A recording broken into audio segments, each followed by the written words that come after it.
It's Landon back again with another how-to video. Today we're going to walk through how to upload an SRT file or subtitles to a YouTube video.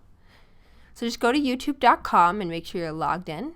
Click on your icon here in the top right corner and click Creator Studio.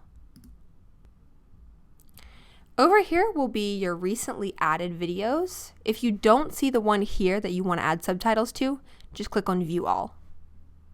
But here's the one I'd like to edit. Go up to the top to Subtitles or Closed Captions and click Add New Subtitles or CC. So ours are going to be English. If you have a different language subtitles, just type it in right here. So we're going to upload a file. So YouTube will give you some automatic subtitles, which are decent and you can go in and edit those. But if you have the SRT file, it's more efficient just to upload that here. Find your SRT.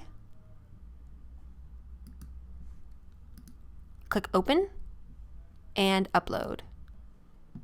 Great. And now we just want to publish.